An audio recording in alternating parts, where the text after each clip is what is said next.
We're real life sisters, Kay and Shi, and we real life want to be your sisters too. Welcome to the family. No takesies backsies. Now let's get on with the Kay and Shi Show. Hello there, family. We have got such a fun week for you here on the Kay and Shi Show. In fact, to get ready for the recordings of these episodes, we just read poems and did some interpretive dancing. That is not a lie. We also smelled some essential oils and held some crystals. So welcome to Nature Week here on the Kay and Shi Show. We love nature so very much. And much of Shyla and I's spiritual selves come to life when we are in nature, engaging with aspects of nature or relating our lives to nature. So we're excited to break it down into 4 parts this week. And first up, we're going to talk about forests and trees. Well, I love that we're doing the Nature Feature Week. And if you're a nature freak here in Nature Week alongside us, we know you will enjoy this just as much as we do. We find so many beautiful lessons expressed in nature. I think it's one of the best teachers and often underlooked just because it doesn't use the same human words that we do in language. And I feel that so much, perhaps even the most, I think I'm going to say it the most, in environments of forests and trees. Well, trees are such an incredible thing. They're basically like the human plant companion, right? Nothing happens on human life on this planet without the power of trees. Now, our bodies are designed to intake oxygen and exhale carbon dioxide, and trees are designed to intake carbon dioxide and exhale oxygen. They are our literal natural counterparts. And they're so beautiful, and they're science is now showing that it's called forest bathing, that there are actual great effects for you both mentally and physically just by spending time among trees and in forests and being able to be grateful. And just it's hard not to be in awe when you're in that kind of situation. But the kinds of situations that Kay and I love to maybe flex our nature freak muscle a little bit is in like regular cityscapes or neighborhoods where you sometimes will feel an energy that the trees aren't appreciated as much as they should be. Well, sometimes a tree in a city, it gets walked by because it's implanted in concrete and might not be a part of a beautiful natural forest. And so sometimes they just start blending into the scenery. So we do our best when we are in cities and towns to recognize the trees for what they are, those beautiful human counterparts, their gorgeous shade providing life-giving selves, and to recognize them in their spiritual capacity. This love of trees and the forest in particular is something that we also share. I also share with my husband, Chad. He's a formerly certified arborist, worked with the horticulture department at the University of Nevada for 2 years. He sits on the board for our local arboretum. Needless to say, he loves plants, he loves nature, he loves trees a lot. And we both love hiking. It's been one of the beautiful habits that's emerged for us in the second half of our marriage so far. And we have a lot of fun hikes that we just, nothing's better than that, getting out together. But one tree in particular stands out to us always on our hikes, and that is the quaking aspen. If you've ever been in a grove of quaking aspen, you know they're beautiful. They've got white trunks, they've got light little leaves that just quake in the slightest little breeze. So they look like they're glittering and like shimmering. Exactly. And especially when the sunlight's coming through. Oh my gosh. And they grow in groves, which means it's actually one big tree underneath the ground. It's one big root system that emerges little sprouts that are all unique and different. So I think they really feel that connection, like the human family, right? Like we're all one on the inside, that same human life force energy, but we sprout individually as unique humans. And I love that, seeing that expressed and reflected in the nature of quaking aspen trees. Now, Shai calls quaking aspen trees the little sprouts that come up, but they can actually reach heights of like 20 feet. Yeah, they can be very, very large, but they're absolutely beautiful. And they are seasonal, which means that in the fall time, you can expect to see them being a beautiful yellow color. And they're just gorgeous. One of my favorite types of trees that we've gotten a lot of exposure to is the redwood tree. We've gotten to experience the great redwood forest in Northern California and Southern Oregon, as our parents live in Southern Oregon. So we get to travel there in the summertime.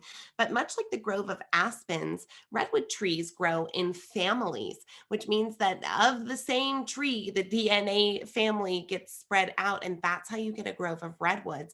And it's not all connected by the same tree underneath, but they are part of a similar family. And just love the way that trees are able to carry carry on their DNA in a very similar way to humans. I feel like you can feel that kinship when you're among a family of redwoods, and they have their different expressions as you come among different groups and things.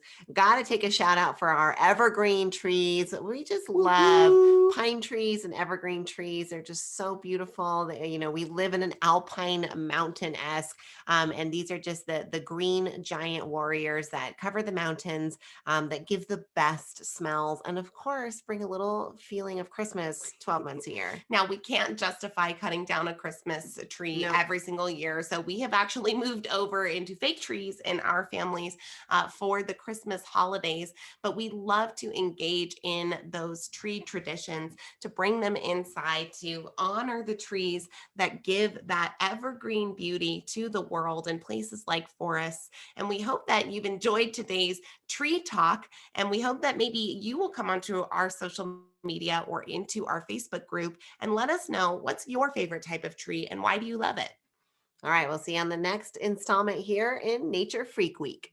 All right, welcome back. We are talking nature all week, and this installment we are focusing on another favorite of ours, the mountains. Mountains are so cool. Now, they definitely have their own individual energy about them. Some of our favorite mountains even have a lot of mysticism surrounding them, like Mount Shasta, where we visit very often.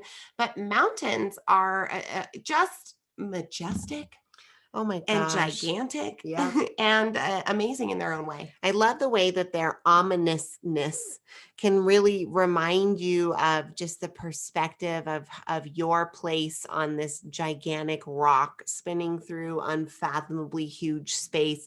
And when you are juxtaposed next to a mountain, it just helps you, I think, ground you, put you in that awe-inspired state. And we're in a region where you literally are surrounded by mountains, so it's easy for them to sometimes fade into the background. But I know there are times when even coming up the road up into our house just 2 nights ago with my 8-year-old in the car, and she goes, "That mountain is just so beautiful." And it's true, we have this magnificent view and we get to see it every day. But mountains have an energy and a signature, and we've had a particular experience with a local mountain here that we want to bring forward and share with you. Now, we were on our way down from Lake Tahoe to Reno on a highway called Mount Rose Highway that goes right alongside, you can probably guess, Mount Rose. Now, Mount Rose is a local, beautiful mountain with two distinct peaks. One of the peaks is higher than the other, and the smaller peak hosts a very popular local ski resort called Mount Rose Ski Resort.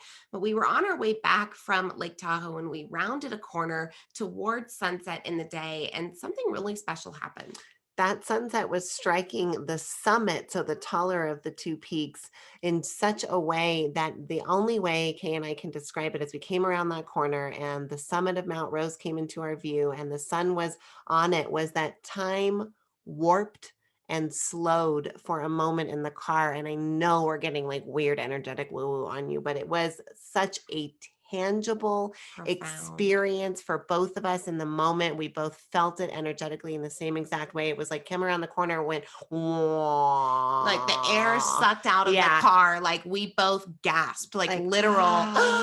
Yeah, both of us gasped and we kind of like pulled to the side for a minute just to like kind of get out of the road and then managed to, bring ourselves back in. Luckily, we're the only ones on the road, and not that we were dangerously swerving, but it was this moment of just like expansion and compression and profoundness and perspective. And it was amazing. It was like the energy of the mountain made itself suddenly visible to the two of us. And we know it's woo-woo, but it was really incredible to have that experience and to recognize the energetic signature of the mountain.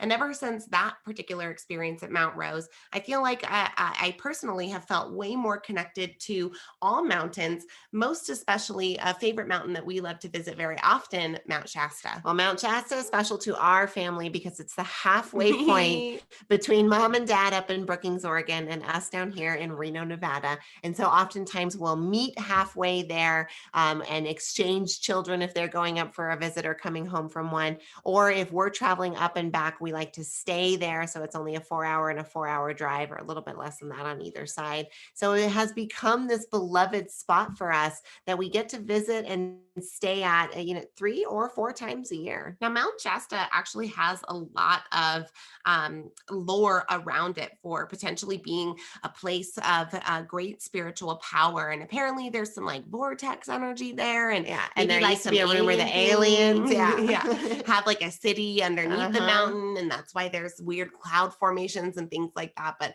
as the validity of the story of aliens, we will let that be for time to tell. But Shasta definitely has a beautiful, special energy. And when you're at the bottom of it looking up, it is just an incredible, gleaming object. And sometimes we drive by her and she's covered in clouds, and we like to say, Yeah, Shasta's she's hiding hiding. today. Yeah. And some days we come around and she's gleaming in the beautiful sunshine. It's fun to see her on her full display. But we love mountains. We really seem to connect with them on an energetic level. And we're having so much fun getting to bring this stuff here to you in Nature Freak Week. Next up, we're going to talk about animals. All right.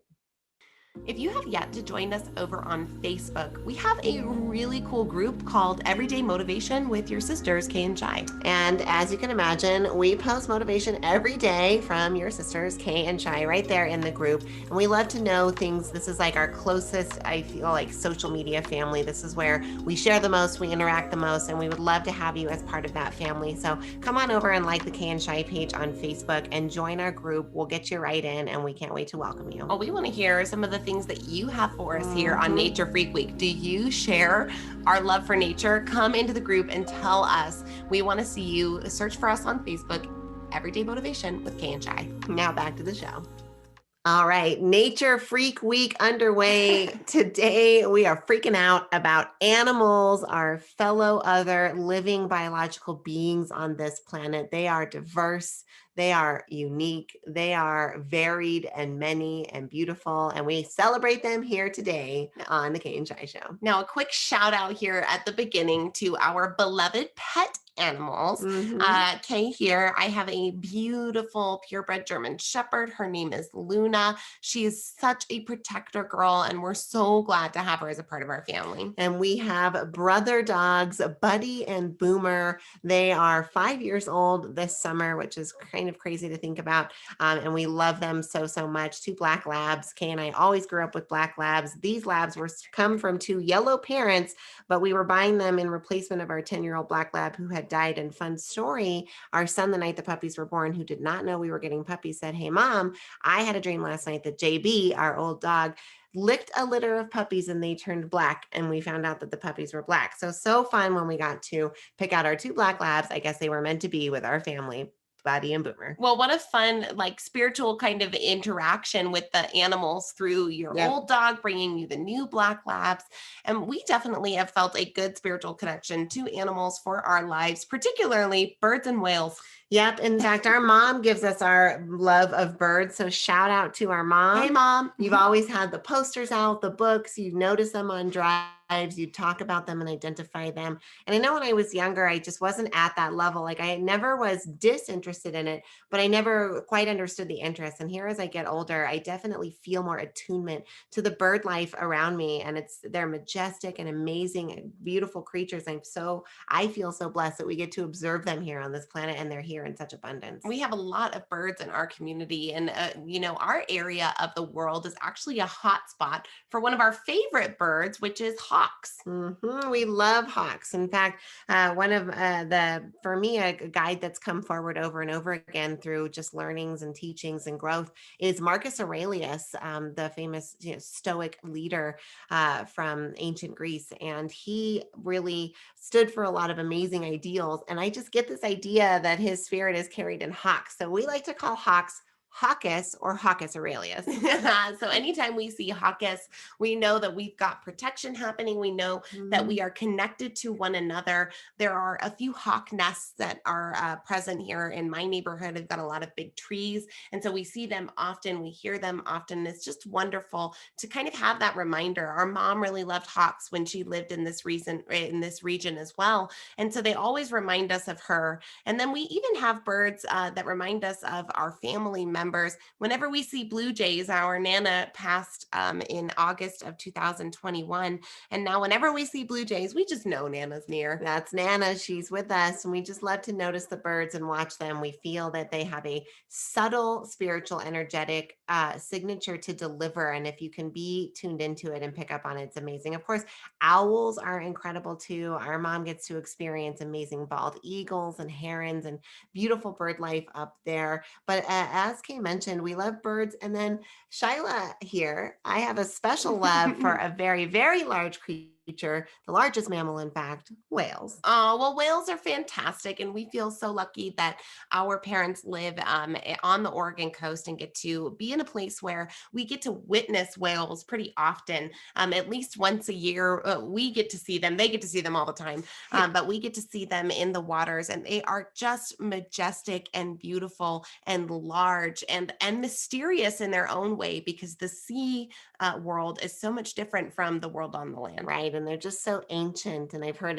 them described spiritually as kind of the timekeepers and wisdom keepers of the earth. And I love that they bring forward, whether it's that energy or just that energy in general of being humongous and yet gentle and slow yet intentional and seemingly so wise. And they're just so beautiful. There's a famous story in the Chad and Shy couple where we went on a whale watching trip early on in our marriage, and there was a whale really close. But I was so excited. I like do this whole thing on the video where I'm like, oh, and I'm like running over to the side of the boat, like, oh, whale. So here we are, 12 years after that trip. Chad will still go, yeah, about whales because I just love them that much. Well, Shyla actually even has a small whale glass totem that she picked up while we were in New York at the Natural History Museum, where there is a giant blue whale replica yeah, hanging from the ceiling, and it is incredible. And that little glass whale is a beautiful spiritual totem that you carry to this day. Yeah, I love it. Our little whale stands for protection, and we like to bring him on trips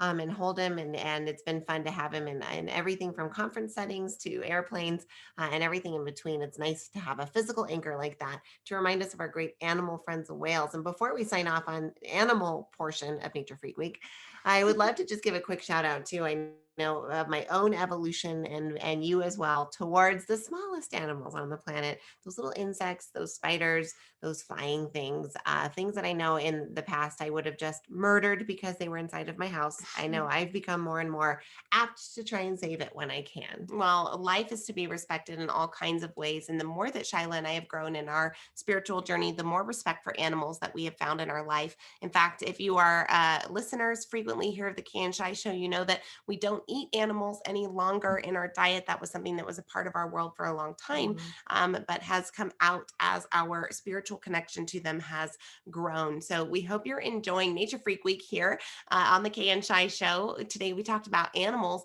and next up we're going to discuss bodies of water. Ooh, yeah. Hey there, family. We're back again for our final installment of Nature Freak Week. And today we're going to discuss bodies of water. Well, welcome back, you freaks of nature, you nature freaks. We're so glad you're fellow freaks alongside us for this amazing planet that is so beautiful. I was looking at our list. We talked about forests and we talked about mountains and we talked about animals, and now we want to talk about bodies of water. But I'm like, well, what about the deserts? And what about the tundra?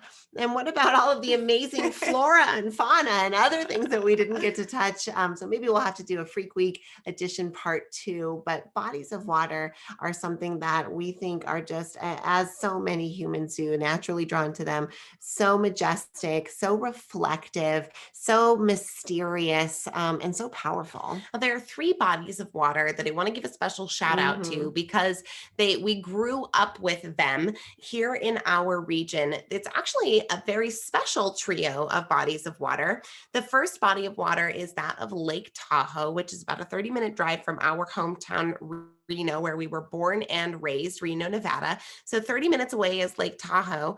And the sister body of water to Lake Tahoe is called Pyramid Lake, which is surrounded in an incredible amount of Native American mystery and was home to many tribes and things. And there's a lot of local lore about Pyramid Lake. But those 2 lakes are some of the only lakes in the world that are connected by a river. So there's a river that flows from Lake Tahoe to Pyramid, and it is called the Truckee River. Now, if you don't know this, most rivers flow from the top of a mountain or from a lake to the ocean. And the fact that these are two bodies of water that that get fed from one to the other and via a river, and the river does not flow to the ocean, makes our region's three bodies of water pretty unique. I love it. And they're all connected, which is beautiful. And, just from the geographic standpoint, this means that the basin where Pyramid Lake is was actually a humongous body of water at one point. And if you're familiar with the Northern Nevada region, fun fact for you, it used to be part of Lahontan Lake. So if you know where Lahontan Lake is in Pyramid Lake, you can imagine that was all one body of water. So no wonder it attracted a river,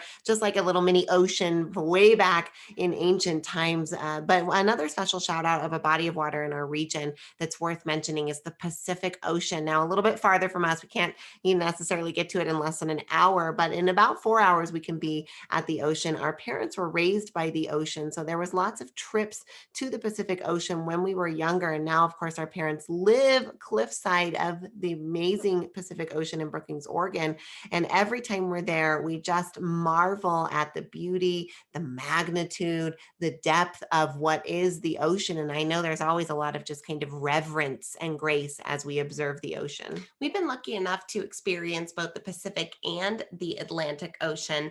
The Atlantic Ocean didn't come into our world a little bit more until we were older, but it's been interesting to see the similarities and the differences. Now, both are giant and majestic. Both are incredibly beautiful, but the Pacific Ocean has a lot more movement than the Atlantic Ocean, bigger waves, and the salination is totally different. In fact, fun fact, at the point where the Pacific Ocean and the Atlantic Ocean meet, there is a definitive line in the water, and you can actually see that the Atlantic Ocean is a lighter color than the Pacific Ocean because of the different ecosystems that they have. So there's a point when you're crossing like that one giant 60% of the world that's all ocean, where the two of them meet and you see the line, and it's pretty incredible. You can actually go check out videos on YouTube. It is really amazing to see. But we've had a lot more experience with that beautiful Pacific Ocean, but both of them hold those character qualities of majesticness, giganticness, and the fact that they're their whole own ecosystems and world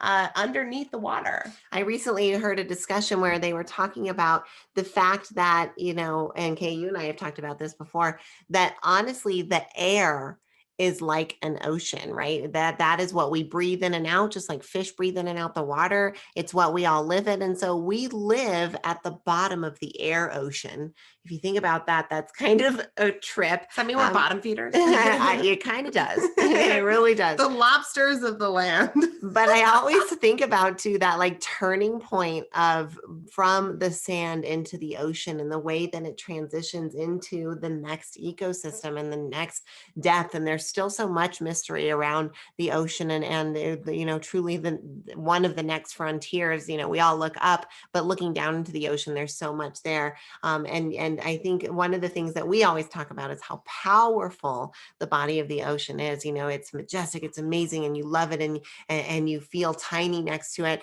And I don't want to mess with the ocean. Like I want to dip my toe in, ride boats on it, fly over it, but I am not interested in super scuba diving or little boat adventures or fishing out there. I want to be as respectful and safe with the ocean as possible. If you've been lucky enough to experience the ocean, you've likely had that feeling of reverence, especially in the fact that it is the largest perpetual motion machine in the world. The lapping of the waves never stop, be it Pacific or Atlantic.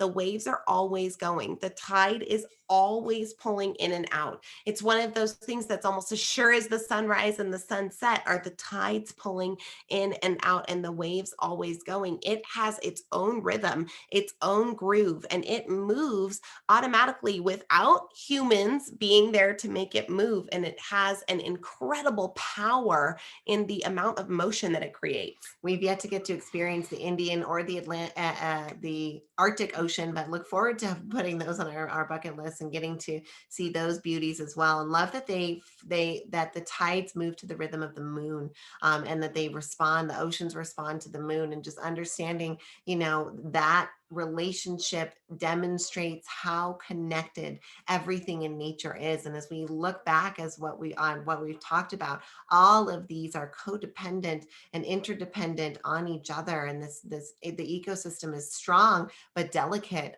because there are so many pieces that feed each other, and that we're so intricately woven together, that I think humanity is waking up to. And we know, if you're a listener, you're part of that. Let's save the planet. Let's try, if we can, and preserve it, not only because it's so beautiful, but also because we all live here and our lives sort of depend on it. So hoping that fellow nature freaks out there, as we talk about water, as we talk about animals, as we talk about mountains, as we talk about trees, as we talk about the beauty and majesty of nature, that we all do our own part to try to help preserve it for generations to come. We've had so much fun getting to geek out and freak out here on Nature Week. We absolutely love nature. We hope that you do too. And we hope that you come over on into the Facebook group. Let us know, what portion of nature do you love? How do you support it? And how can we support it too, in the way that you do as well?